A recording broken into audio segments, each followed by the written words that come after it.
You're listening to Radio Health Journal, the trusted news source for medicine, science, and technology. I'm Elizabeth Westfield. I'm Mayan Vasta Betancourt. And I'm Greg Johnson. This week, how to turn your trauma into your biggest asset. Your past is not your problem. It actually becomes your superpower. My framework actually flips the script entirely and says, there's nothing wrong with you. Let's embrace it and take it and do something with it. But first, why ADHD treatment needs a team-based approach. Even if it's the best medicine and it's really helpful for this kid, if that medicine doesn't get into that kid's mouth and into the body, it's not going to be helpful. All that and more this week on Radio Health Journal.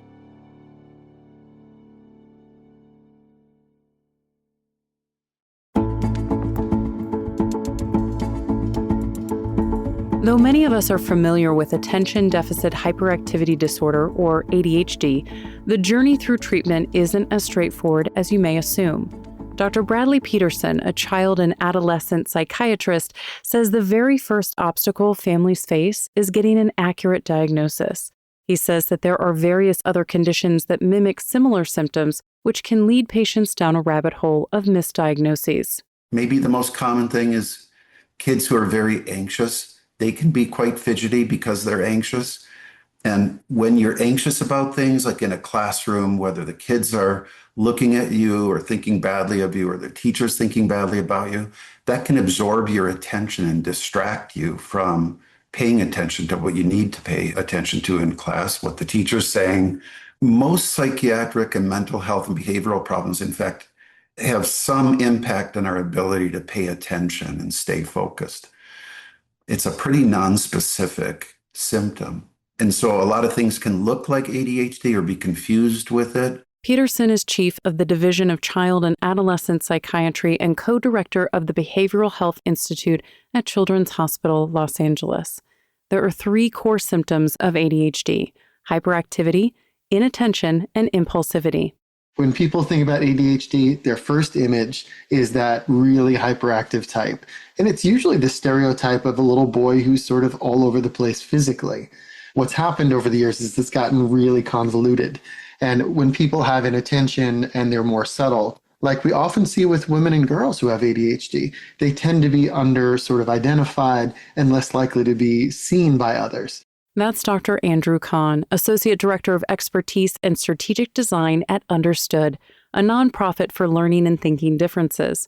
Their new interactive tool called Through My Eyes offers users the ability to understand how neurodivergent kids think. And as you navigate through the simulation, what you commonly see is that kids who are going through their day-to-day lives are experiencing things that we don't always see.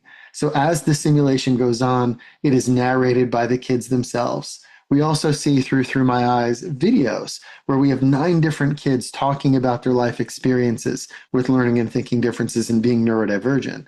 And I think that what you see in that situation is that the experiences as they're narrated to you by the kids themselves gives you insight into things that you wouldn't have seen otherwise. Kahn says the program's goal is to help neurotypical people truly understand the obstacles kids with ADHD face. Many of the tasks are ones that may seem easy to others, like brushing your teeth or tying your shoes. People get lost in the behavior that they see. So if a child has, let's say, ADHD as our example, and they're feeling really challenged by an activity, what you're likely to see is behavior. So people are going to say, oh, that child's out of their seat, or they're refusing to do a task.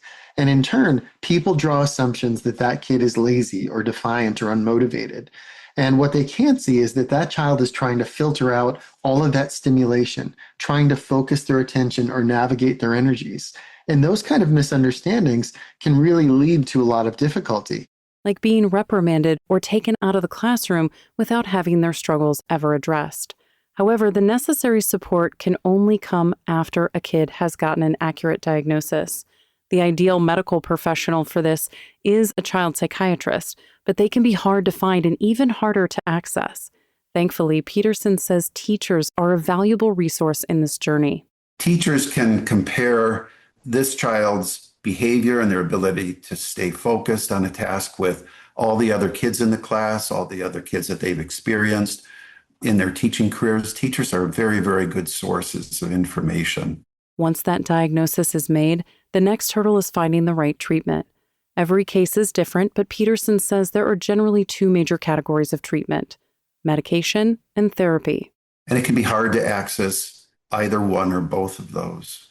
I would say that typically, in general, accessing really good psychotherapy and behavioral therapy is much harder, much harder.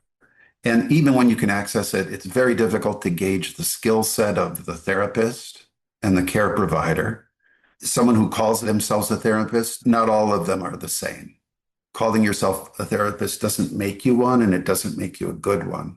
So discerning who's good and really qualified is really difficult and important. Which is where having a referral from a trusted medical professional can be extremely helpful. On the other hand, medications can be a bit easier to get right because Peterson says many pediatricians know how to prescribe the most common ones for ADHD. That's especially good news since his 2024 paper shows that drugs tend to be the best treatment for this condition. About 80% of kids will benefit from that first trial of medicine. And it helps not only with the core symptoms of ADHD, but with other problems as well.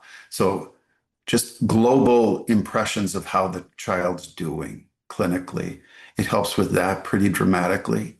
It also helps with other problems like disruptive behaviors. Some kids with ADHD, because they're impulsive, they can be more aggressive than other kids. They can have trouble following rules and those sorts of things. And medicines generally help with those problems as well. So they're helpful not only for the core symptoms of ADHD, but the other kinds of problems that often come along with ADHD. So the benefits are substantial, and most kids will benefit pretty dramatically from medicine. Peterson's systematic review, published in the journal Pediatrics, looked at how effective various interventions are on the symptoms of ADHD. And though drugs are at the top of that list, they do still have side effects that can deter some patients. They can cause appetite suppression, sleep issues, and irritability. But Peterson says it's worth taking the time to find the one that works the best for each person. There are two major classes of drugs to choose from: stimulant and non-stimulant. Peterson says stimulants are the most common and are widely helpful, but there are many reasons why parents choose to give their kids one type over the other. I would say some families and parents in particular have a conceptual, ethical, even moral bias against stimulant medications. They're afraid that they're addictive, which when used appropriately and when prescribed by an experienced clinician, they are not addicting.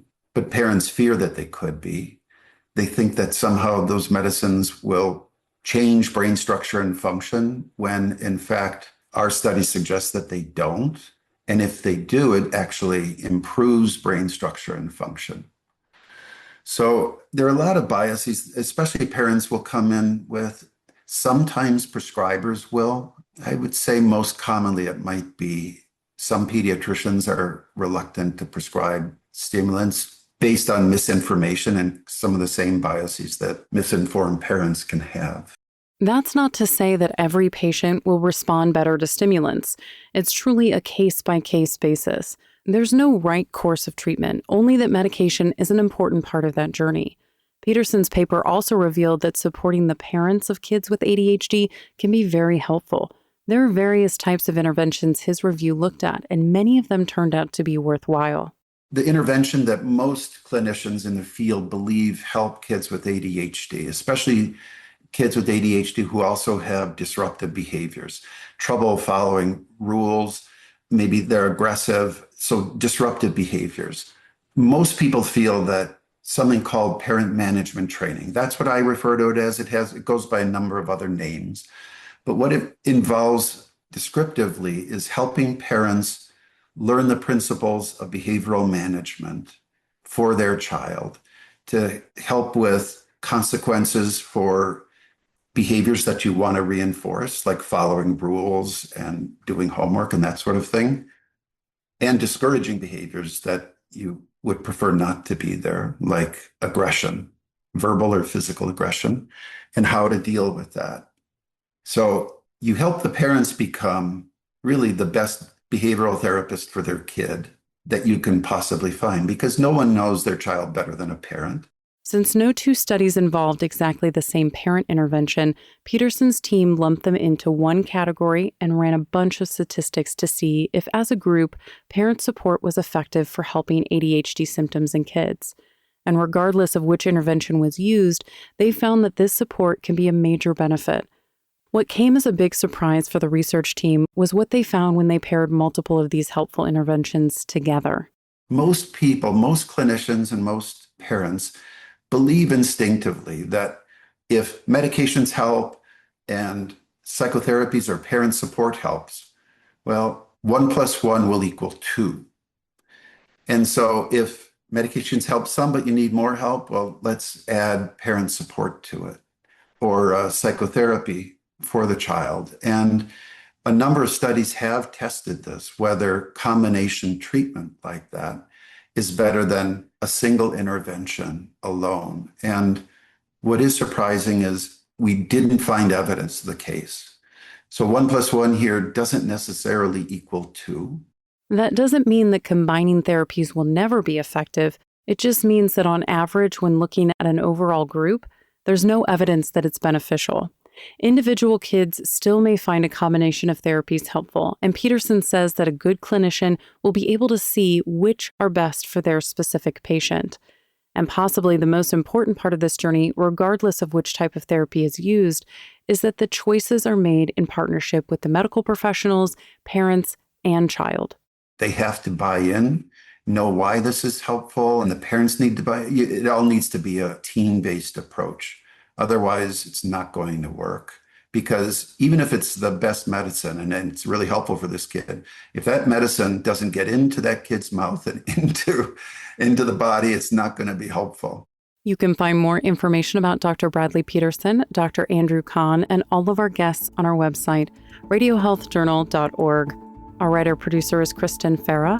Our executive producer is Amira Zavari. I'm Elizabeth Westfield.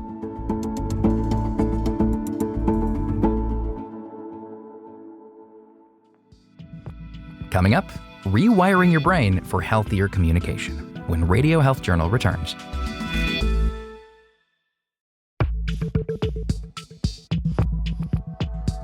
Have you ever wondered why you react more strongly to a situation than others around you? Maybe it's a moment that makes you feel left out or not good enough, and you can't seem to shake that cycle of frustration. Dr. Michaela Renee Johnson believes these patterns stem from our core beliefs she calls primal wounds that begin in childhood. And it doesn't necessarily mean that we had a bad childhood or some major traumatic event. It's just simple, small, little things that can lead us to formulate these things. And there are 7 of them. And I'll give you an example. So it might be, I'm not good enough. Perhaps you're just not doing well in school as a young person. And so you start to tell yourself, I'm not good enough.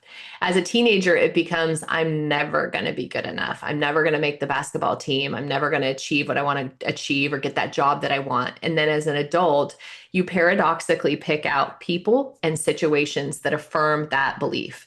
And the reason is because it's actually comfortable. It's actually safer to choose someone that is going to invite that situation into your life than it is to do something different, because we've dealt with it and lived it our whole lives. Johnson is a psychotherapist and author of 7 Primal Wounds. The 7 wounds include feeling insignificant, inadequate, damaged, powerless, incapable, undeserving, and like an outsider. And though these seem to be negative emotions, Johnson says having these innate feelings is very normal.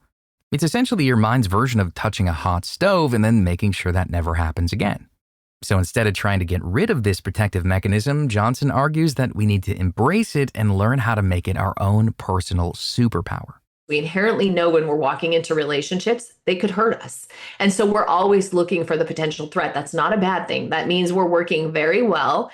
It means our brain is doing exactly what it is supposed to do. But just like the hot stove situation, it doesn't mean we stop cooking. Right? Like it doesn't mean we can never use the stove because we've gotten burned once. So this is what the book's about. It's really exciting. It's actually teaching people that you're not broken, you're doing great, but you probably could benefit from learning about your activations and what's causing them so that you can disempower it and have healthy relationships moving forward.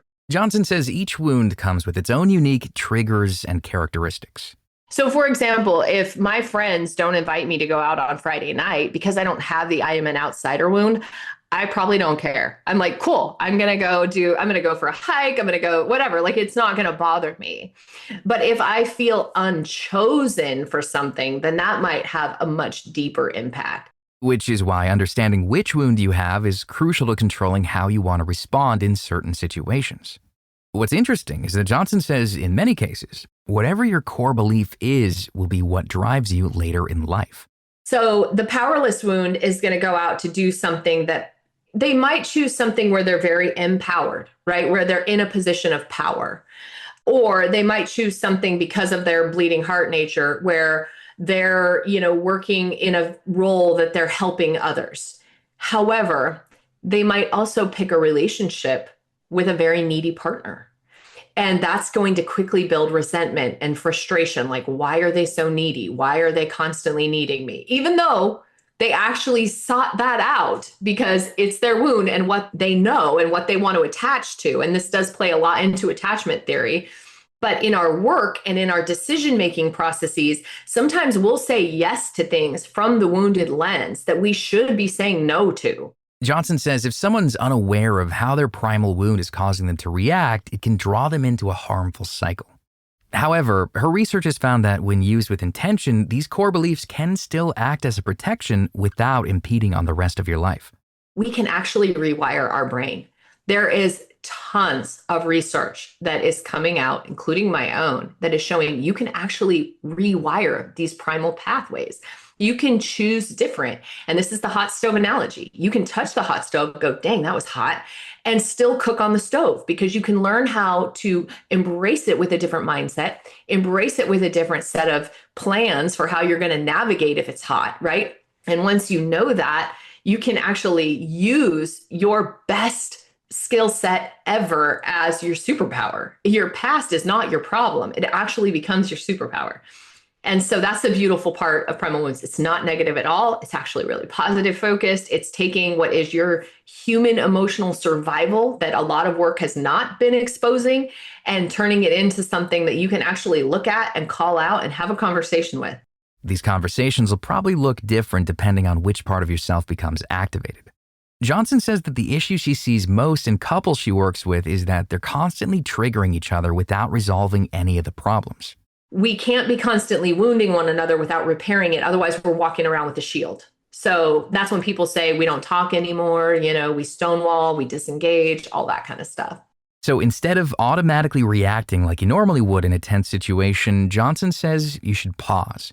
Give yourself a breath to realize how you want to naturally respond and ask yourself if that reaction will be helpful to your end goal. It's very easy to become defensive in arguments and want to blame the other person. In fact, you can know all the mental health tools for positive communication, but without mindfulness and intention, those tools can easily become ammunition. A hammer is a weapon or it's a tool, depending on how you're using it. So I really teach them, we need to think about tools a little differently. Because if you're swinging a hammer when you're ticked off, it's probably not an effective tool. It's a weapon, right? So that's kind of the thing, is really recognizing what's going to work for your wound, how to disempower it by calling it out. And frankly, what I see more often than not is we really like to put expectations on our partner. And I heard a great phrase from somebody just yesterday. They said, expectations are premeditated resentments.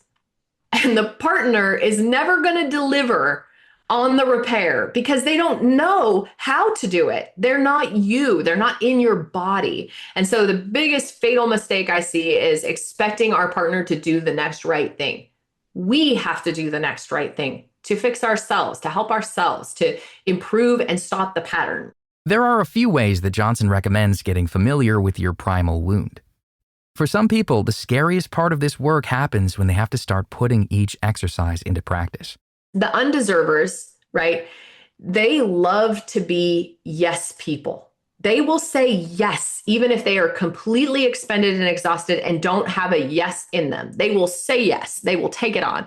So the undeservers, what they might work on is, for example, saying, while I would love to pick up your kids from school for you, I actually can't do that. Thank you for understanding. So this is a rewire, right? What my undeservers love to do is they love to say, either they'll say, no, I'm so sorry. I can't do that. I'm so sorry. I would love to, but I'm so sorry. Right. And they're just completely living in that I am not deserving of having my own time or being able to say no. Right. So for that example, what we might say is, I appreciate that you've asked me and I can't do that today. Thank you for understanding. No apologies, no undeserved narrative, just gonna take time for myself because I deserve it. I deserve to have this time. Each exercise is custom to every wound and how it manifests in each individual's life. If you're wondering where to start, Johnson offers a free quiz on our website, 7primalwounds.com. You can find more information about Dr. Michaela Johnson and all of our guests on our website, radiohealthjournal.org. Our writer-producer is Kristen Farah. Our production manager is Jason Dickey. I'm Greg Johnson.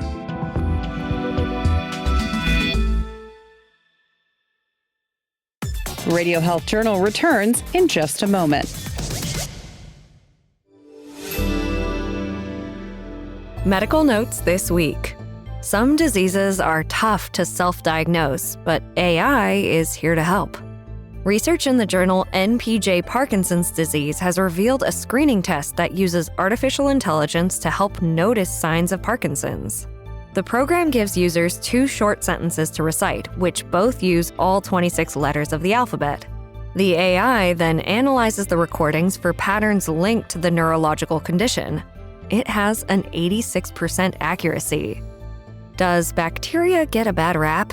The tiny microbes may help lower your medical bills. A study published in the journal MBio shows how scientists can engineer bacteria to overproduce vitamins. This route would reduce the need for lab space and other raw materials, making the end product not only cheaper but more sustainable. The researchers are currently working on using this method to produce vitamin K2. And finally, have you had enough water today? Probably not, and that's a big problem. New research is showing that just 2 hours of dehydration severely impacts your cognitive processing. Attention, coordination, and complex problem solving are usually the most at risk to suffer. A study published in the journal Medicine and Science in Sports and Exercise argues that dehydration can raise the risk of accidents in hot workplace environments. And that's Medical Notes this week. I'm Mayan Vasta Betancourt. Thank you for joining us this week and every week as we break down the science stories you need to know. You can find all of our past segments and guests on our website, radiohealthjournal.org, or wherever you listen to podcasts. Follow us on Instagram, Facebook, and X for daily content, and tune in next week for another edition of Radio Health Journal.